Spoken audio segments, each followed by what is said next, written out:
स्वागत है आप सभी लोगों का एईसी के इस प्रश्न पत्र जिसका नाम है हिंदी भाषा और संप्रेषण।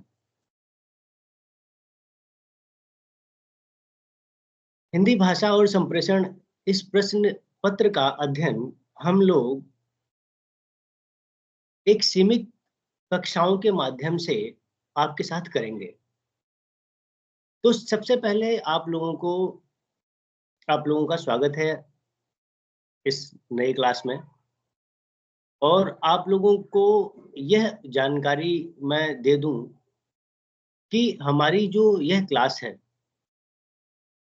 इसमें हमारे पास टोटल 5 क्लासेस हैं, जिसमें हम लोगों को अपना पूरा सिलेबस कवर करना है। उसके साथ ही साथ 3-4 चीज़ें पूरी क्लास को जो है मैं 4 पार्ट्स में डिवाइड करके आप लोगों को समझाने का प्रयास करूँगा, ताकि एग्ज़ाम एग्ज़ाम के पॉइंट ऑफ व्यू से तथा आप लोगों के अध्ययन के पॉइंट ऑफ व्यू से यह 5 क्लासेस सफिशिएंट रहें।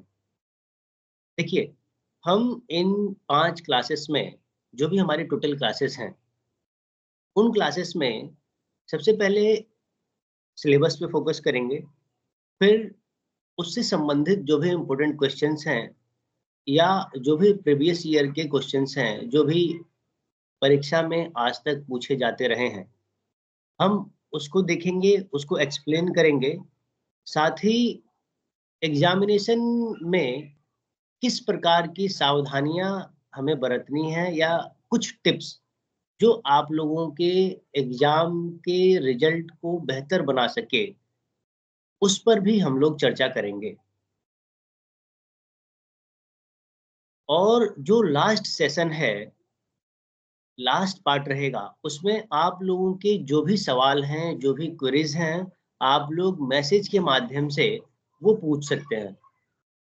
तो ये जो क्लास हम स्टार्ट करेंगे, इसमें आप लोगों को एक सुविधा दी गई है कि प्रश्न पत्र के या लेक्चर के समय हम जो भी टॉपिक पढ़ रहे हैं, उससे संबंधित किसी भी प्रकार का कोई प्रश्न हो, तो आप लोग मैसेज के माध्यम से मुझसे पूछ सकते हैं। देखिए, बहुत सारे लोगों ने, बहुत सारे विद्यार्थियों ने अभी मैसेज किया हुआ है यहाँ पे। आप सभी को गुड मॉर्निंग। और कोई भी प्रश्न आप लोगों को अगर पूछना हो, तो आप बीच में पूछ सकते हैं। ठीक है? तो हम लोग अब अपनी क्लास पर आते हैं, क्योंकि हमारे पास जो है वह बहुत सीमित समय है और मैं आप लोगों को एक्सप्लेनेशन के दौरान ही कुछ नोट्स बनवाऊँगा, क्योंकि लेक्चर्स कम हैं और इम्पोर्टेंट चीज़ें बहुत सारी हैं। तो जो सबसे इम्पोर्टेंट है, उन चीज़ों का मैं साथ-साथ नोट्स भी बनवाता चलूँगा। इसलिए आप लोग अपने साथ एक डायरी और एक पेन ज़रूर रखें। ठीक है? तो स्टार्ट करते हैं हम लोग। एईसी का यह प्रश्न पत्र है, जिसका नाम है हिंदी भाषा, संप्रेषण और संचार। ये हिंदी क के अंतर्गत है। बहुत सारे विद्यार्थियों को सिलेबस के संदर्भ में बहुत सारा कन्फ्यूज़न रहता है। हम लोगों को सबसे पहला काम यह कर लेना है कि आप लोग इसकी जानकारी पहले लें कि सिलेबस में हमें पढ़ना क्या है। क्योंकि आप उसी के अकॉर्डिंग, आशा है आप लोगों को स्टडी मटेरियल मिल गया हो।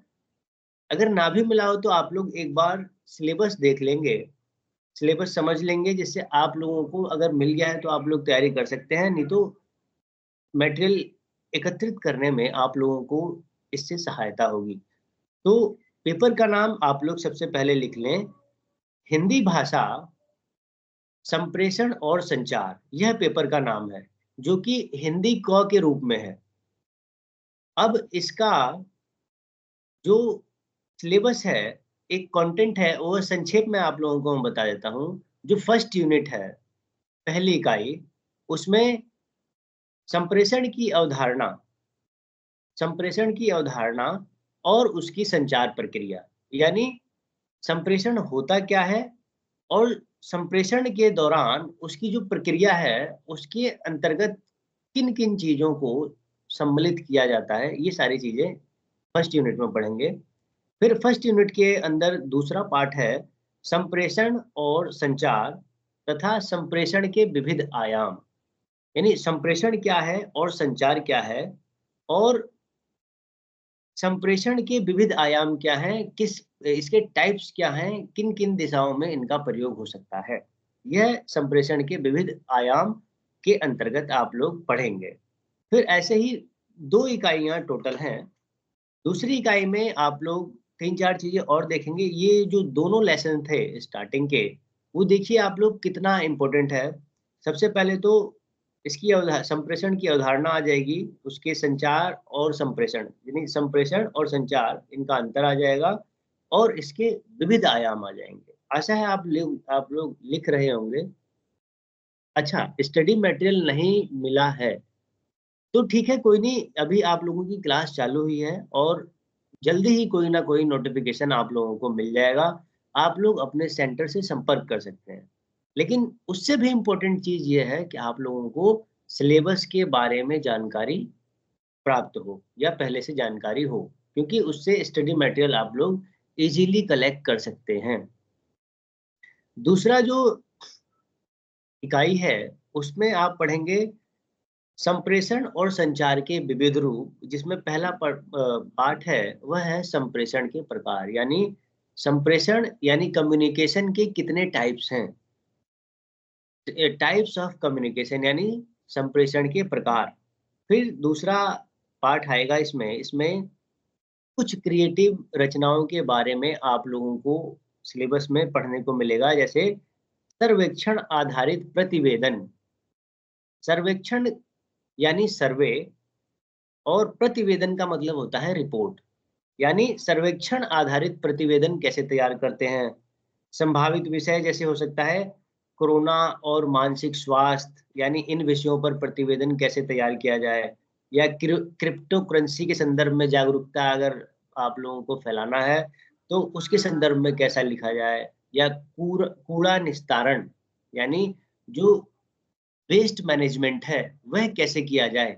इसके संदर्भ में प्रतिवेदन यानी रिपोर्ट लिखना हो तो वह कैसे किया जाए? इस संदर्भ में भी क्वेश्चन आप लोगों से पूछा जा सकता है। फिर तीसरे पार्ट में आप लोग देखेंगे लेखन के विविध रूप, यानी लेखन के जो अलग-अलग विधाएँ हैं लेखन की, उसके संदर्भ में जानकारी मिलेगी। जैसे अनुच्छेद लेखन, संवाद लेखन, डायरी लेखन, ब्लॉग लेखन जो कि सर्वाधिक प्रचलित है आजकल। इसी प्रकार अन्य ये जो लेखन के प्रकार हैं, इन सब के बारे में भी आप लोगों को जानकारी मिलेगी। फिर सबसे एंड में आएगा संपादकीय लेखन। यानी देखिए आप लोगों का ये जो पूरा का पूरा सिलेबस है, वो बहुत ज़्यादा इंटरेस्टिंग है और बहुत ज़्यादा इम्पोर्टेंट है। इस पेपर में अगर आप लोगों ने थोड़ी-सी भी मेहनत करी और थोड़ा-सा भी आप लोग संयम से सुन सकते हैं, और जो इम्पोर्टेंट नोट्स आप लोगों को लिखवाए जाएँगे, क्योंकि चूँकि मैंने बना लिए हैं, तो आप लोगों को एक्सप्लेन के साथ-साथ मैं लिखवाने का भी प्रयास करूँगा। तो आप लोग अगर इसको लिख लेते हैं, थोड़ा रिवीजन करते हैं, तो सर्वाधिक अंक लाने वाला पेपर आप लोगों का यह साबित होगा। कहीं किसी ने कुछ पूछा है?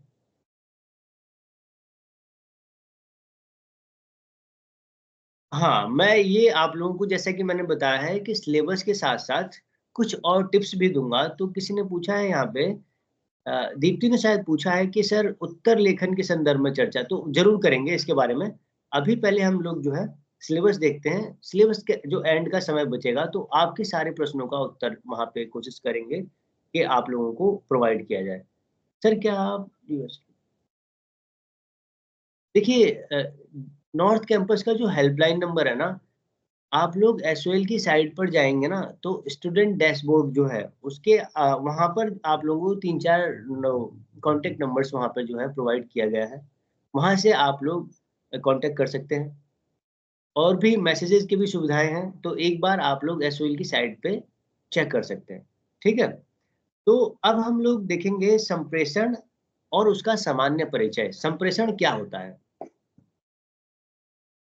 कुछ कुछ ना कुछ टफ या टफ वर्ड्स आएँगे, वो आप लोग लिख लेंगे, क्योंकि जब आप लोग अपने आंसर को लिखेंगे, तो उसमें कुछ ऐसे शब्द भी होने चाहिए जिससे लगे कि हाँ, आप लोगों ने थोड़ी-सी पढ़ाई की है। किसी ने पूछा सर रोज क्लास होगी? नहीं, देखिए ये क्लास रोज नहीं होगी, इसीलिए आप लोगों को मैंने क्लास से पहले ही बता दिया है कि केवल सैटरडे को होगी और टोटल क्लास ही 5 हैं।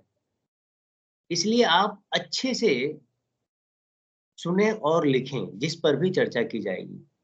अब देखिए संप्रेषण की अवधारणा और उसकी प्रक्रिया पहला चैप्टर है। अब इसके बारे में हम देखेंगे और उससे संबंधित आप लोग इस लेसन को पढ़ने के बारे बाद आप लोग क्या-क्या जान सकते हैं, वह एक बार आप लोगों को बता दूँ कि देखिए संप्रेषण की अवधारणा जो है, वह क्या यानी संप्रेषण की अवधारणा यानी संप्रेषण क्या है? ये सबसे बेसिक और मूलभूत प्रश्न है। आप लोग इस लेसन के बाद यह जान सकेंगे। फिर मानव जीवन में संप्रेषण का क्या महत्व है? इस प्रश्न पत्र के अध्ययन के बाद आप लोगों को इस पाठ के अध्ययन के बाद आप लोगों को यह पता चलेगा कि कम्युनिकेशन यानी संप्रेषण का मानव जीवन में क्या महत्व है। संप्रेषण की प्रक्रिया क्या है? यह भी आप लोग जान सकेंगे। फिर संप्रेषण की अवधारणा, महत्व, संप्रेषण की प्रक्रिया के संदर्भ में आप लोग अपनी राय भी यानी इतना आप लोग पढ़ सकते हैं कि आप लोग उन प्रश्नों का उत्तर अपने शब्दों में दे सकें। क्योंकि देखिए आप लोग अगर अच्छे से समझते हैं किसी भी विषय को, तो आप लोगों को उसको केवल याद करने की ज़रूरत नहीं पड़ेगी, आप लोग अपने समझे हुए को अपने शब्दों में अभिव्यक्त कर सकेंगे, ठीक है? हाँ, स्टडी मटेरियल के संदर्भ में नोटिफ़िकेशन ज़रूर आएगा। अभी हम लोग क्लास देखते हैं कि अब देखिए, आप लोग लिखिए भी, ये जो कुछ मैंने नोट्स बनाए हैं, आप लोगों को मैं लिखवाता हूँ। कुछ इम्पोर्टेंट चीज़ें हैं, बाकी मैं एक्सप्लेन करूँगा, जो इम्पोर्टेंट होगा वो मैं बता दूँगा। देखिए, सबसे पहले है टॉपिक डालेंगे आप लोग संप्रेषण की अवधारणा। पहला टॉपिक है संप्रेषण की अवधारणा, यानी संप्रेषण होता क्या है? पहला टॉपिक है संप्रेषण की अवधारणा। अब इसमें आप लोग आंसर शुरू करेंगे, तो शुरू करने की प्रक्रिया यह होगी कि आप लोग बताएँगे कि संप्रेषण की उत्पत्ति जो है, सम प्लस प्रेषण के योग से हुई है। संप्रेषण की उत्पत्ति सम प्लस प्रेषण की के योग से हुई है, जिसका अर्थ है समान रूप से आगे बढ़ाना या प्रेषित करना। सम प्लस प्रेषण के योग से हुई है, जिसका मतलब है जिसका अर्थ है समान रूप से आगे बढ़ाना। और ऐसे ही संप्रेषण का अंग्रेजी पर्याय है कम संप्रेषण का जो अंग्रेजी पर्याय है वह है कम्युनिकेशन। और कम्युनिकेशन शब्द की उत्पत्ति लैटिन भाषा के कम्युनिस्ट शब्द से हुई है, जिसका अर्थ है to share, to transmit, to exchange, यानी शेयर करना, ट्रांसमिट करना, एक्सचेंज करना, यानी कम्युनिकेशन के ये समानार्थी शब्द हैं। अब देखिए सरल शब्दों में ये इससे आप लोग जो है अपने आंसर के स्टार्ट में लिखें कि कम्युनिकेशन क्या है, तो सम प्लस प्रेषण के योग से संप्रेषण शब्द की उत्पत्ति हुई है, जिसका अर्थ है समान रूप से आगे बढ़ाना। अब देखिए संप्रेषण होता क्या है? हालाँकि अभी जब हम क्लास में इंटरैक्ट कर रहे हैं, तो यह भी प्रक्रिया जो है संप्रेषण ही है। लेकिन इसको लिखेंगे कैसे? देखिए संप्रेषण जो है विचारों के आदान-प्रदान विचारों को आदान-प्रदान करने की एक व्यवस्थित प्रक्रिया का नाम है संप्रेषण। यानी मनुष्य जब कुछ महसूस करता है, कुछ सोचता है, कुछ जानता है और उस वह किसी और को उसके संदर्भ में बताने का प्रयास करता है, सूचित करता है, तो वह कैसे करे? उसके लिए एक व्यवस्थित तरीका है संप्रेषण यानी कम्युनिकेशन। यानी कम्युनिकेशन एक ऐसी प्रक्रिया है जिसके माध्यम से मनुष्य अपने भावों को, विचारों को एक-दूसरे से शेयर करता है, उसको एक-दूसरे के साथ साझा करता है। इसको कहते हैं संप्रेषण। अब संप्रेषण के संदर्भ में एक विद्वान है, वेस्टर्न विद्वान है, जिन्होंने एक परिभाषा संप्रेषण की दी है, वह आप लोग लिख लेंगे। इनका नाम है ईएम रोजर और शूमेकर।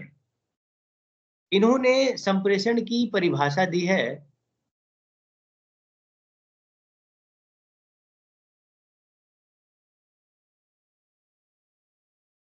देखिए, ईएम रोजर और शूमेकर ने संप्रेषण की परिभाषा दी है।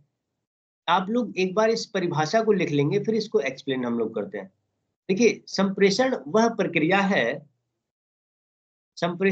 प्रक्रिया है जिसमें स्रोत एवं श्रोता के मध्य सूचनाओं का संप्रेषण होता है, यानी सूचनाओं का आदान प्रदान होता है।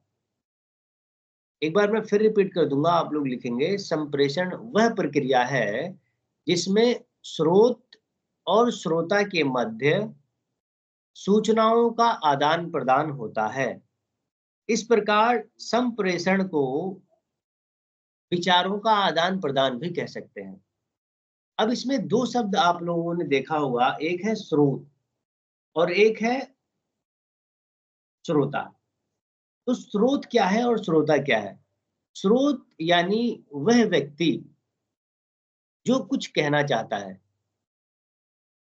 और श्रोता वह व्यक्ति जो उसको सुनता है और बाद में फीडबैक देता है। यानी अगर दो व्यक्ति आपस में बात कर रहे हैं और पहला व्यक्ति जो कि कुछ बोलना चाह रहा है वह है स्रोत।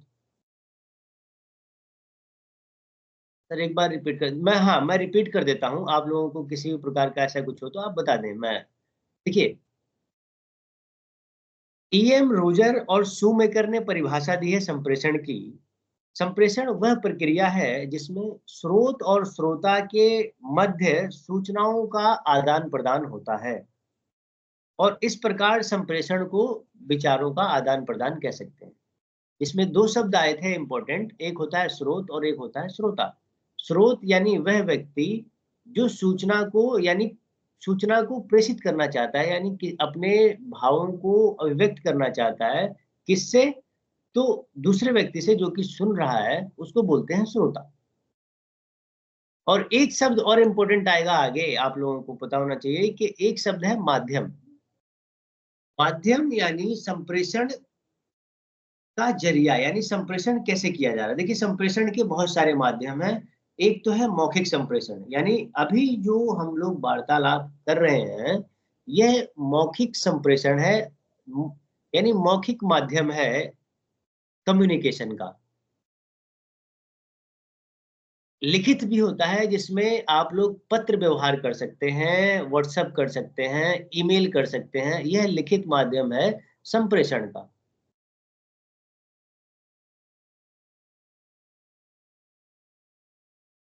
ठीक है।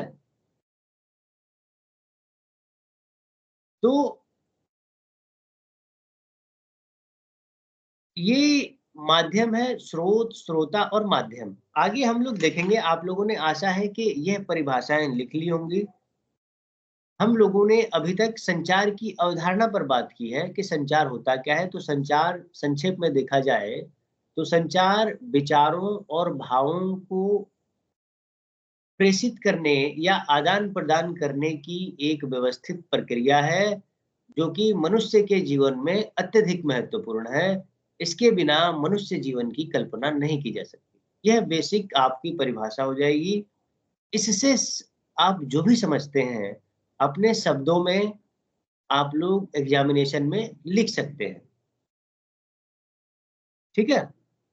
अब हम लोग देखेंगे संप्रेषण के तत्व। संप्रेषण के तत्व क्या होते हैं, वह हम लोग देखेंगे। देखिए, संप्रेषण के तत्व यानी संप्रेषण कैसे संभव है और किन किन तत्वों के आधार पर संप्रेषण निर्मित होता है, उसके संदर्भ में हम लोग अभी चर्चा करेंगे।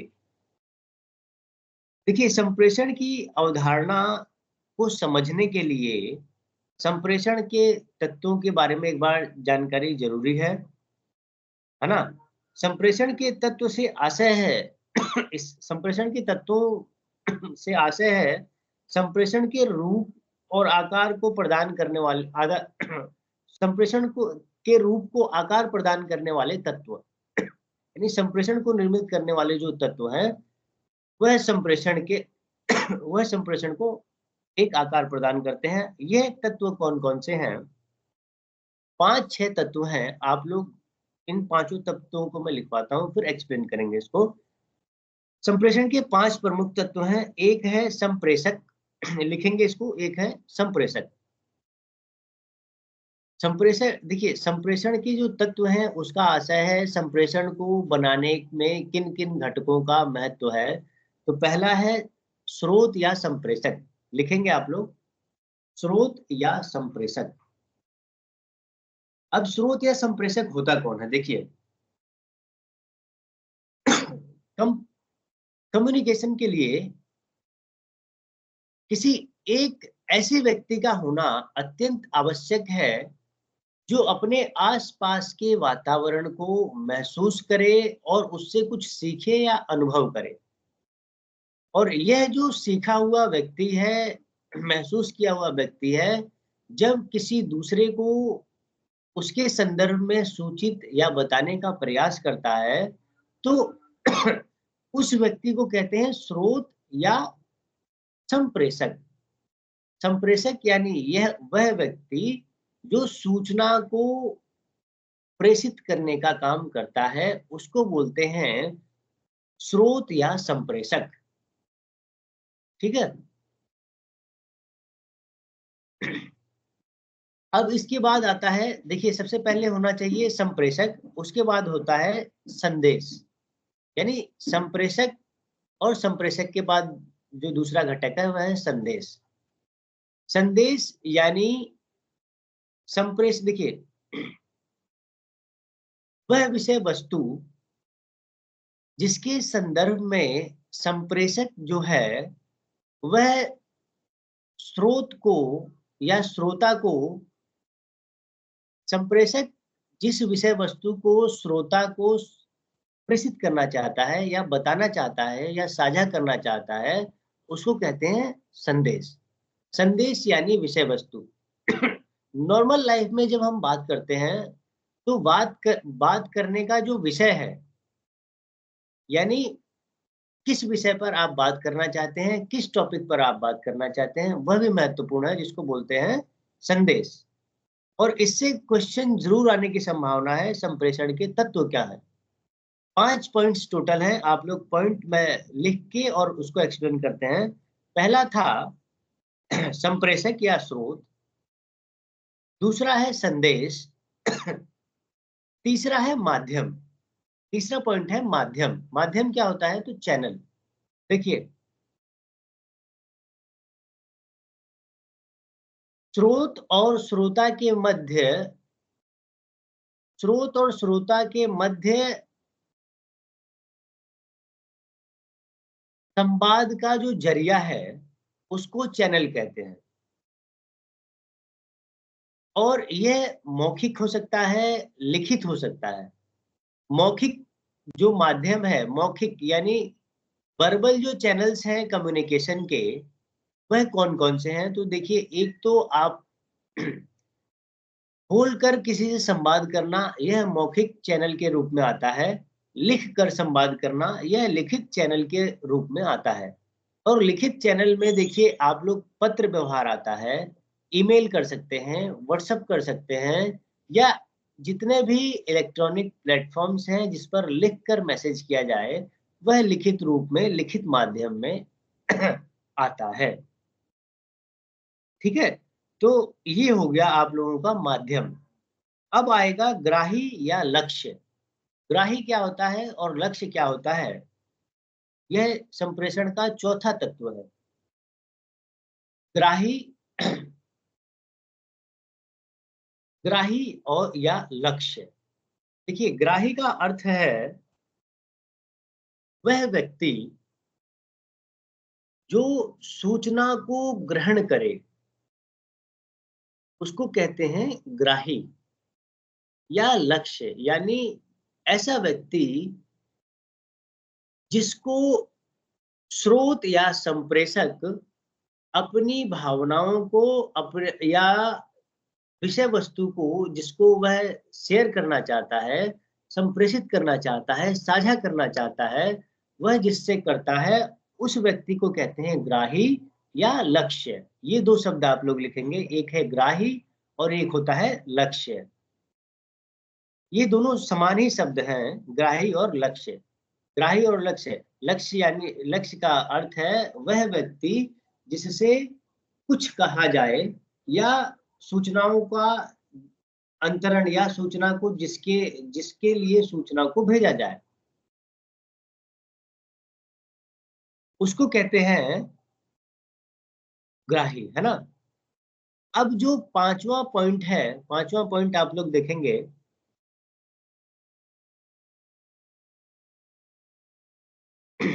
5वां पॉइंट है इसमें फीडबैक या प्रतिपुष्टि। फीडबैक को ही हिंदी में प्रतिपुष्टि कहा जाता है। तो जब यह दोनों शब्द, दोनों में से कोई भी शब्द आ जाए, तो आप लोगों को कंफ्यूज होने की कोई ज़रूरत नहीं है।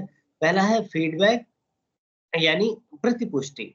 फीडबैक क्या होता है देखिए, जब कम्युनिकेशन होता है, एक व्यक्ति दूसरे व्यक्ति को कुछ कहता है या एक व्यक्ति अपनी भावनाओं को या उस विषय वस्तु को जो किसी दूसरे व्यक्ति को समझाने का या बताने का प्रयास करते हैं, तो जो दूसरा व्यक्ति जो है उस विषय वस्तु से जो भी समझता है उसके संदर्भ में जब वह कुछ कहता है तो उसको कहते हैं फीडबैक। यानी आपने किसी से कुछ कहा और उस व्यक्ति ने उस बात को समझा और उसके संदर्भ में जो जवाब दिया उसको कहेंगे प्रतिपुष्टि।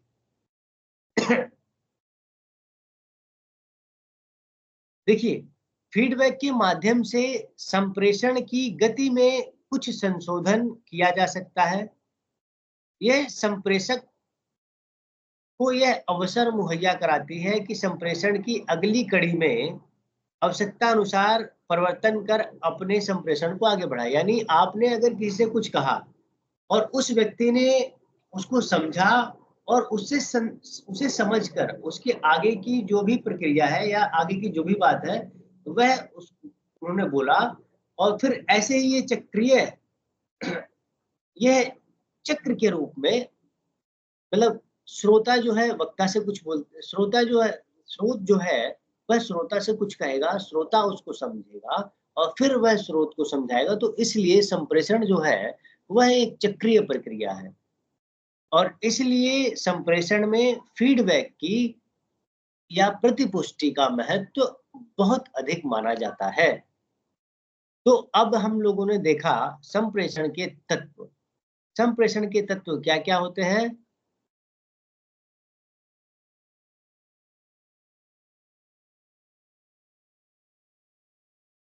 देखिए, मैं थोड़ा आप लोगों को एक बार पुनः रिवाइज़ करा दूँ। जिस विद्यार्थी ने नहीं लिख पाए हों, जो भी विद्यार्थी, वह एक बार इसको लिख लेंगे। अभी हम संप्रेषण के तत्वों पर बात कर रहे हैं, यानी संप्रेषण की जो पूरी प्रक्रिया है, वह किन तत्वों को के आधार पर निर्मित होती है। यानी कम्युनिकेशन किन तत्वों के आधार पर बन पाता है या व्यवस्थित हो पाता है। इसमें पहला पॉइंट था, यह मैं आप लोगों को नोट्स लिखवा रहा हूँ, जो भी लोग जुड़े हैं, वह इन पॉइंट्स को लिख लें। पहला है स्रोत यानी संप्रेषक। संप्रेषक वह व्यक्ति जो अपने अनुभवों को या विषय वस्तु को श्रोता तक संप्रेषित करता है या श्रोता तक भेजता है। ठीक है? यह पहला पॉइंट है, स्रोत या संप्रेषक। दूसरा पॉइंट था संदेश, यानी वह विषय वस्तु जो श्रोता जो है स्रोत जो है श्रोता तक यानी लक्ष्य तक प्रेषित करता है। संदेश, विषय वस्तु। अब आता है तीसरा पॉइंट, उसको कहते हैं माध्यम यानी चैनल, यानी जिसके माध्यम से संचार को किया जा सके उसको कहते हैं माध्यम। माध्यम 2 प्रकार के थे, एक था लिखित माध्यम, जिसमें पत्र व्यवहार इत्यादि ईमेल्स वगैरह आते हैं। और इसके बाद आता है ग्राही या लक्ष्य। या ग्राही या लक्ष्य वह व्यक्ति जिससे कुछ कहा जाए या जिससे भावनाओं को स्रोत जो है साझा करता है। फिर आता है फीडबैक यानी प्रतिपुष्टि। अब यह 5 पॉइंट आशा है आप लोगों ने लिख लिया होगा, समझ लिया होगा। इसके संदर्भ में अगर कोई प्रश्न है, आप लोग पूछना चाहते हैं तो आप लोग जल्दी से पूछ लेंगे। फिर इसके बाद हम लोग नया टॉपिक शुरू करेंगे। देखिए, ऑफलाइन क्लासेस की अभी कोई जानकारी नहीं है। अभी ऑनलाइन क्लासेस आप लोगों के साथ होंगी, है ना? अब देखिए, आप लोग जब अपने आंसर्स लिखेंगे तो कुछ विद्वानों के नाम भी आप लोग मेंशन कर देंगे और उनके अनुसार भी आप लोग लिख सकते हैं, जिससे आप लोगों का आंसर जो है थोड़ा और परफेक्ट लगता है। अब देखिए, जो संचार के तत्व हैं, उसके संदर्भ में डॉक्टर सुनील त्रिवेदी कहते हैं कि संप्रेषण के मुख्यतः 3 तत्व माने गए हैं। एक है संचारक या जिसको हमने बोला था प्रेषक। एक होता है प्रेषक यानी जो सूचना को भेजे। दूसरा तत्व है संदेश यानी वह विषय वस्तु जिस पर बात की जाए। और तीसरा है संदेश प्राप्तकर्ता जिसको बोलते हैं ग्राही या लक्ष्य, यानी जो संदेश को प्राप्त करे। ग्राही या लक्ष्य उस व्यक्ति को कहते हैं। तो यह 3 मुख्यतः इम्पोर्टेंटली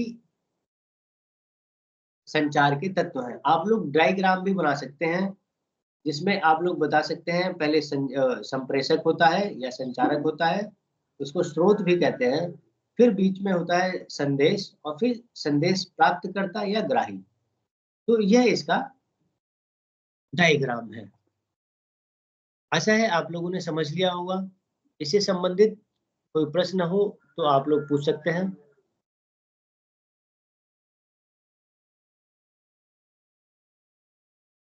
देखिए, सबसे पहले पे था स्रोत।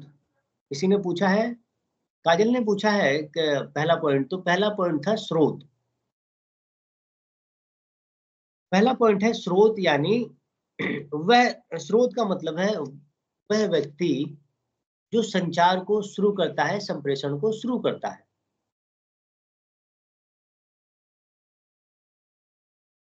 देखिए, आप लोगों को मैं पुनः बता दूं, एक बार फिर बता दूं कि विभिन्न कोर्सेज के विद्यार्थी इसमें शामिल हैं और ये जो टॉपिक है इसके लिए हम लोगों के पास एक सीमित कक्षाएं हैं। आप लोग पूरे नोट्स को लिख लें। मैं बहुत छोटा-छोटा करके आप लोगों को लिखवाऊँगा और उसको एक्सप्लेन कर दूँगा। आप लोग इज़िली से उसको लिख सकेंगे, ज़्यादा नहीं लिखवाऊँगा, इम्पोर्टेंट लिखवाऊँगा। आप लोग उसको ज़रूर लिखें। कोई भी प्रश्न है, जैसे कि आप लोगों में से बहुत सारे विद्यार्थी पूछ भी रहे हैं और बहुत सारे सार्थक प्रश्न पूछ रहे हैं। इससे यह स्पष्ट हो जाता है कि आप लोग अच्छे से समझ रहे हैं। संप्रेषण की देखिए, संप्रेषण की बहुत सारी परिभाषाएँ हैं। अमन ने यह प्रश्न पूछा है कि सर संप्रेषण की परिभाषा बता दीजिए। तो देखिए, संप्रेषण क्या है, इसकी एक बेसिक जानकारी आप लोगों को होनी चाहिए। फिर फिर आप लोगों को जो है कुछ विद्वान, जैसे एक विद्वान की परिभाषा आप लोगों को लिखवा दी है। फिर भी एक बार पुनः बता देता हूँ कि संप्रेषण क्या होता है। संप्रेषण का देखिए पहला मतलब होता है कम्युनिकेशन। संप्रेषण जो है सम प्लस प्रेषण के योग से बना है, जिसका मतलब होता है समान रूप से भेजना। यानी जो महसूस किया जा रहा है, जो जाना गया है, उसको समान रूप से जब आगे बढ़ाया जाता है या श्रोता तक भेजा जाता है तो उसको कहते हैं संप्रेषण। यानी सॉरी यानी संप्रेषण वह प्रक्रिया है, यानी संप्रेषण वह प्रक्रिया है जिसमें किसी भी विषय वस्तु को या भावनाओं को, जिसके माध्यम से किसी विषय वस्तु या भावनाओं को व्यवस्थित तरीके से आदान-प्रदान कर सकते हैं, उसको संप्रेषण कहा जाता है। इसके संदर्भ में विभिन्न विद्वानों ने अपने मत दिए हैं। तो आप लोगों को जो भी समझ में इजीली आ जाए, आप लोग उसको लिख सकते हैं, ठीक है। लेकिन बेसिक आप लोगों को पता होना चाहिए कि विचारों का आदान प्रदान करने की एक व्यवस्थित प्रक्रिया का नाम संप्रेषण है, जिसके 3-4 मुख्य तत्व हैं, इसके बिना संप्रेषण संभव नहीं है। वह कौन-कौन से तत्व हैं? तो देखिए, एक तो स्रोत होना चाहिए। स्रोत यानी वह व्यक्ति जो कम्युनिकेशन को स्टार्ट करे। दूसरा होता है संदेश, यानी जिस विषय वस्तु के संदर्भ में वह बात करना चाहे। तीसरा पॉइंट है श्रोता या लक्ष्य, यानी जो जिस जिस व्यक्ति से संदेश जो है साझा किया जा रहा है, उसको बोलते हैं श्रोता, लक्ष्य या ग्राही। फिर एक होता है माध्यम। माध्यम यानी किस माध्यम से आप संदेश जो है साझा करना चाहते हैं, लिखित माध्यम है, मौखिक माध्यम है, इत्यादि इत्यादि। तो अभी तक हम लोगों ने संप्रेषण की अवधारणा, उसके संदर्भ में कुछ विद्वानों के मत और संप्रेषण के जो मुख्य तत्व हैं, उसके संदर्भ में हम लोगों ने देखा। और यह दोनों टॉपिक इतने इम्पोर्टेंट हैं कि हर बार इससे प्रश्न बनता है और इस बार भी बनने की पूरी संभावना है, क्योंकि सिलेबस का सबसे इम्पोर्टेंट पार्ट इसको माना जाता है। अब देखिए संप्रेषण का महत्व, यानी इम्पोर्टेंस ऑफ कम्युनिकेशन। संप्रेषण का महत्व क्या है? देखिए, मनुष्य जब से पृथ्वी पर आया है या मनुष्य जब पैदा होता है, तब से लेकर मृत्यु तक उसको संप्रेषण की आवश्यकता पड़ती है, क्योंकि इसके बिना मनुष्य के जीवन की कल्पना नहीं की जा सकती। आप लोग जो मैसेज कर रहे हैं, जिसके माध्यम से आप अपने सवालों को पूछ रहे हैं, या कि जो भी प्रश्न है या जो भी जिज्ञासा है, आप लोग मैसेज के माध्यम से पूछ सकते हैं। यह भी कम्युनिकेशन, लिखित कम्युनिकेशन का एक रूप है। सोचिए, अगर पृथ्वी पे कम्युनिकेशन ना हो तो जीवन कितना कठिन हो। कम्युनिकेशन के बिना मनुष्य जाति की परिकल्पना करना कितना कठिन है, इसके बिना मनुष्य का विकास संभव नहीं है। जो मनुष्य का विकास हुआ है अभी तक, वह कैसे हुआ है? उसके पीछे जो मुख्य आधार है, वह संप्रेषण ही तो है, कम्युनिकेशन ही तो है। यानी एक मनुष्य जो भी सीखता है, समझता है, जानता है, महसूस करता है, वह कम्युनिकेशन के माध्यम से ही तो अपने आने वाली पीढ़ी तक पहुंचा पाता है, चाहे वह लिखित रूप में हो या मौखिक रूप में हो। मौखिक रूप में तो अब सुविधाएं आ गई हैं कि लेक्चर्स को रिकॉर्ड भी किए जा सकते हैं। इससे पहले किताबों के, जब सभ्यता की शुरुआत हुई, मनुष्य विकसित हुआ, और जब इलेक्ट्रॉनिक माध्यमों का आविष्कार नहीं हुआ था, उस समय क्या था? उस समय के मनुष्य ने भी तो बहुत सारे अपने जीवनों से अनुभव किया, बहुत कुछ सीखा। सोचिए, संप्रेषण नहीं होता तो प्राचीन समय में मनुष्य ने जो सीखा, उनका ज्ञान हम तक पहुंचता कैसे? हम बहुत गर्व से कह पाते हैं कि शून्य का आविष्कार भारत में हुआ। या कहें कि खगोल शास्त्र, यानी ज्ञान की जितनी भी शाखाएं हैं, चाहे वह मैथ्स हो, विज्ञान हो, पॉलिटिकल साइंस हो, हिंदी हो, या जितनी भी शाखाएं हैं ज्ञान की, उसके संदर्भ में जो अभी हमारे पास सूचना है, वह एकाएक तो पैदा नहीं होगा। उसको निरंतर क्रमबद्ध रूप से हमारे पूर्वजों ने समझा, जाना, और अपने जाने हुए को, अपने समझे हुए को उन्होंने कम्युनिकेशन के माध्यम से ही, संप्रेषण के माध्यम से ही हमारे लिए संरक्षित किया। और इस संरक्षण के कारण ही हम हमारे पास ज्ञान का इतना बड़ा भंडार है कि हम लोग निरंतर प्रगति कर रहे हैं। तो यह जो है संप्रेषण का महत्व ही तो है। यानी आप इतना स्पष्ट रूप से मानिए कि आज के समय में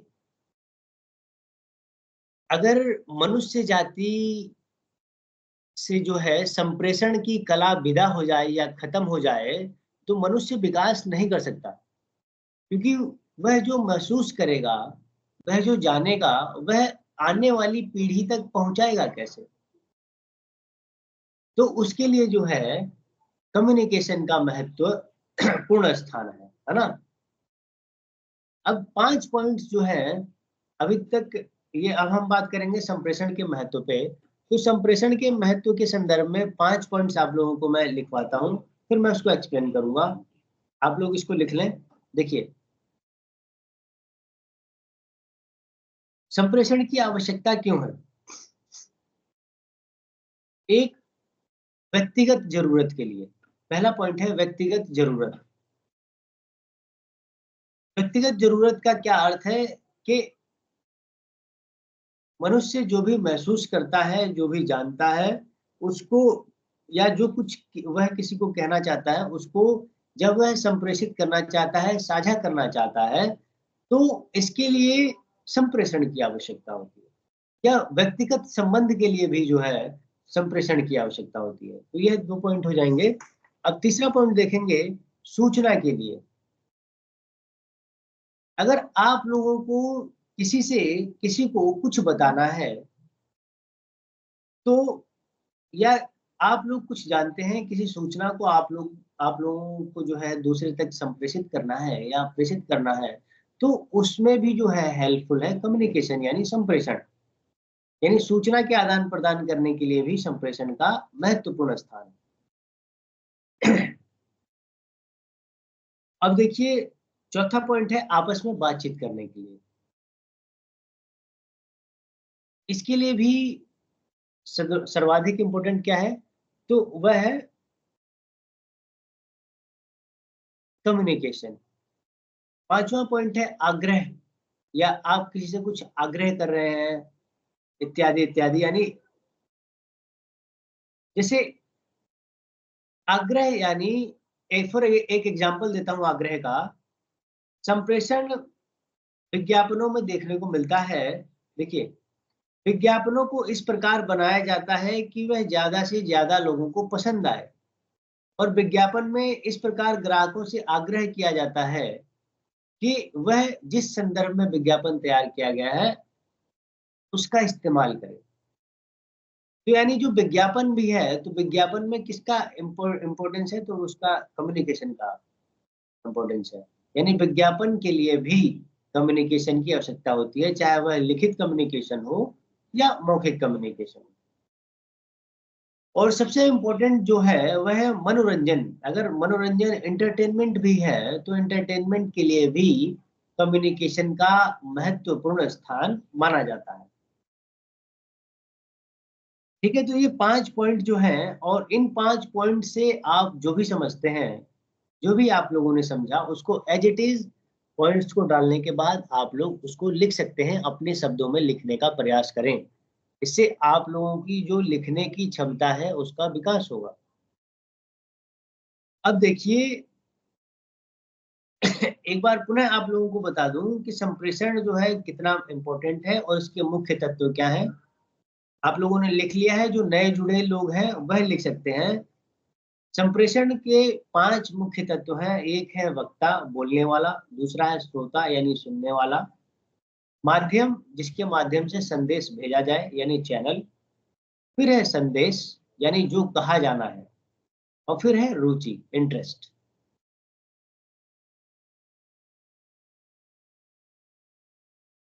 ये ये हम लोगों का जो है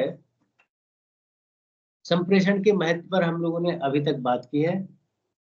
तो आशा है आप लोगों ने लिख लिया होगा।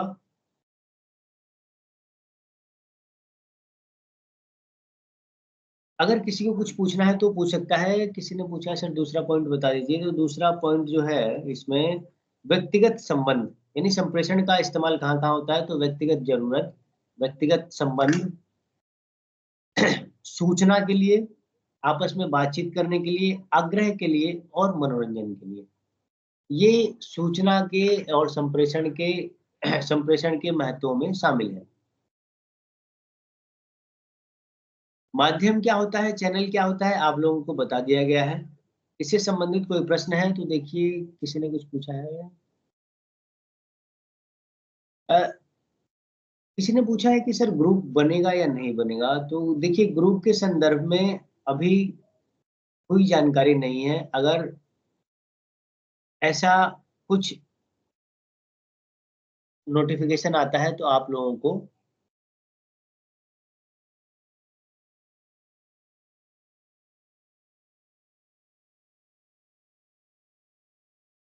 सूचित किया जाएगा। संप्रेषण से जुड़े मेन प्रश्न, देखिए ये कितना अच्छा प्रश्न पूछा है अमन ने, कि सर संप्रेषण से जुड़े जो मुख्य प्रश्न हैं वह कौन-कौन से हैं? तो देखिए, आप लोग बिल्कुल निश्चिंत रहिए।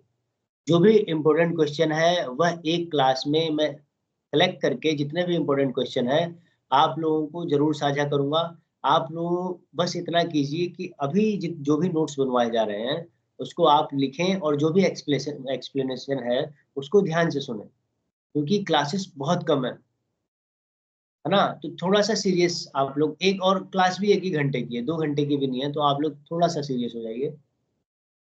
सर आग्रह है, एक बार पुनः बताइए। धर्मेंद्र, किस संदर्भ में आप जानना चाहते हैं, एक बार वो लिख के बता दें, मैं फिर आपको रिपीट कर दूँगा। कोई भी प्रश्न है तो आप लोग बेझिझक पूछ सकते हैं। किसी ने पूछा है।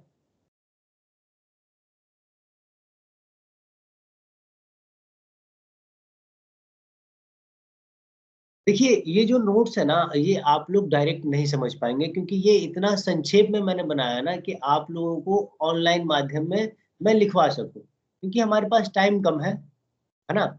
और आप लोगों को ब्लैक बोर्ड तो नहीं है, इसलिए आप लोगों को बोल के लिखवाना है, तो मैंने बहुत ज़्यादा शॉर्ट शॉर्ट में नोट्स बनाए हैं। बहुत ज़्यादा संक्षेप में नोट्स बनाए हैं। क्योंकि मैं उन छोटे पॉइंट्स को बनाने का 2 मुख्य कारण है। एक कि आप लोग जल्दी से लिख लें, और दूसरा कि आप लोग उसे आसानी से ना याद भी कर सकें।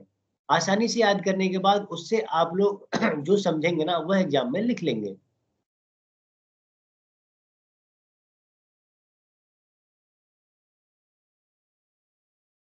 हाँ, देखिए, धर्मेंद्र ने प्रश्न पूछा है कि सर आग्रह और विज्ञापनों का क्या संबंध है? तो देखिए, जब सबसे पहले तो समझेंगे कि जो विज्ञापन है वह संप्रेषण के अंतर्गत ही आता है। यानी विज्ञापन भी जो है एक प्रकार का संप्रेषण ही है। विज्ञापन भी आप लोगों से कुछ कहना चाह रहा है। यानी जब विज्ञापन तैयार किया जाता है, तो विज्ञापन जो है इस आधार पर और इस अर्थ में तैयार किया जाता है कि उसके माध्यम से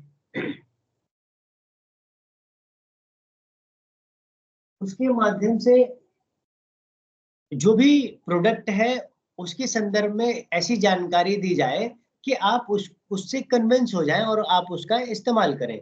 ये जो कन्विंस वाला वर्ड है, वही आग्रह है।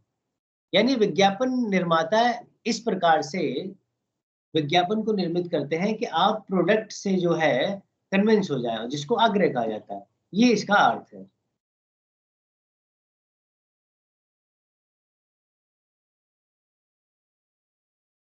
सिमरन ने प्रश्न पूछा है, एक बार सिमरन आप बता दीजिए किस संदर्भ में जानना है, तो मैं रिपीट कर दूँगा। हम लोगों के पास समय कम है, 5-7 मिनट है, आप लोगों की जो भी इम्पोर्टेंट क्वेश्चन्स हैं, आप लोग बता दीजिए।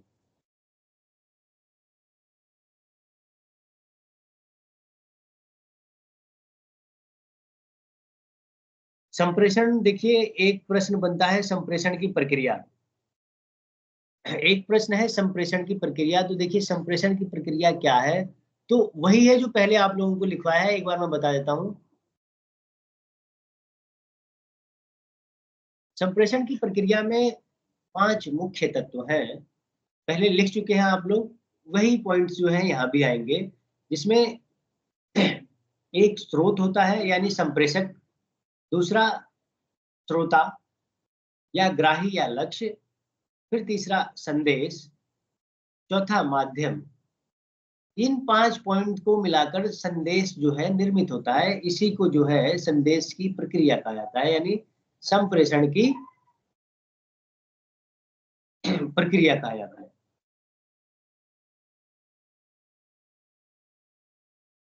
संदेश,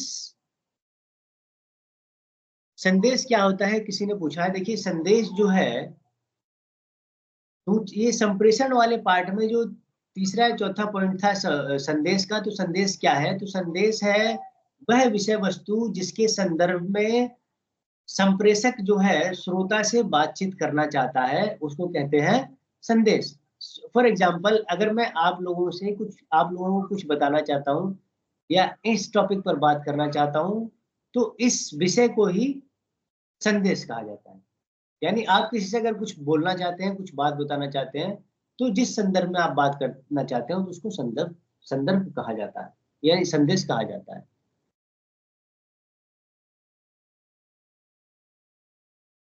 हाँ अच्छा, एक एक सेकंड रुकिए आप लोग, ये एक प्रश्न किसी ने पूछा है,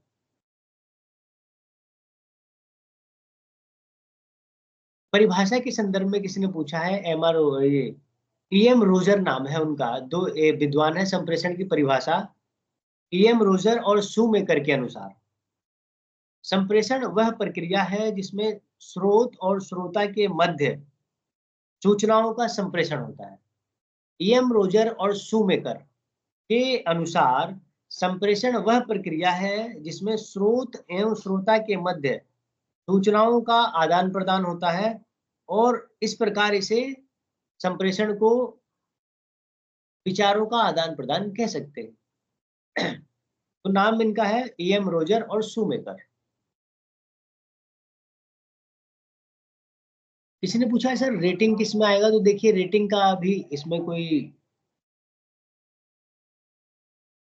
इसमें चर्चा नहीं है। अगर आगे आती है तो आप लोगों को बता दी जाएगी। संप्रेषण को सफल बनाने के लिए, देखिए ये जो है, नंदिनी ने प्रश्न पूछा है सर संप्रेषण सफल कैसे हो बनाने के लिए।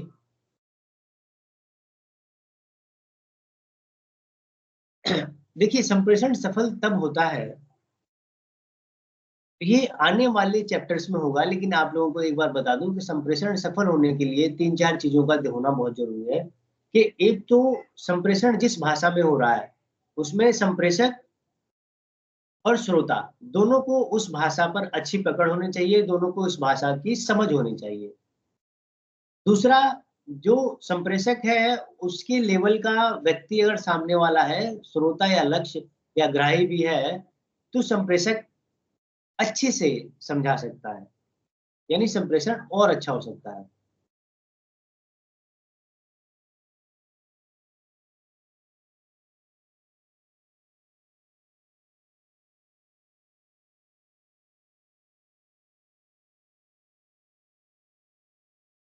देखिए धर्मेंद्र ने प्रश्न पूछा है कि सर रुचि और संप्रेषण का संबंध क्या है। देखिए इसमें कोई डायरेक्ट संबंध नहीं है, लेकिन एक चीज ध्यान रखिए कि जो आपकी जो रुचि होगी ना, तो उस रुचि के अनुसार आप लोग जो भी महसूस करेंगे उसको आप जब दूसरे से बताएंगे तो वह संप्रेषण का विषय वस्तु हो सकता है। संप्रेषण का महत्व आप लोगों को बता दिया गया है। यह प्रश्न पूरा आ सकता है, बहुत इंपॉर्टेंट क्वेश्चन है। सिमरन ने पूछा है कि संप्रेषण का महत्व क्या है। संप्रेषण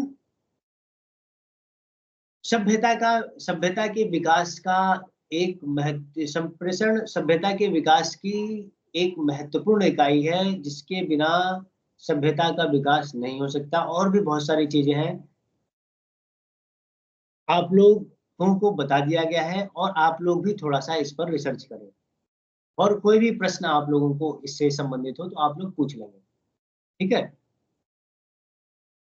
आप सभी लोगों का भी धन्यवाद। आशा है आप लोगों को अच्छे से समझ में आया होगा।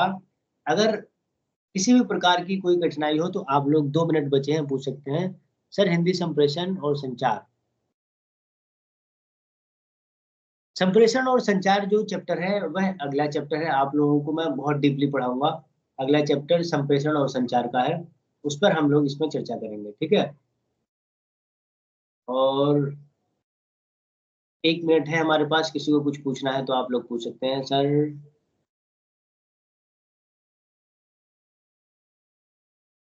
अ, धन्यवाद आप लोगों का, धन्यवाद। Okay, thank you, sir. Okay sir, thank you, thank you. Okay, sir.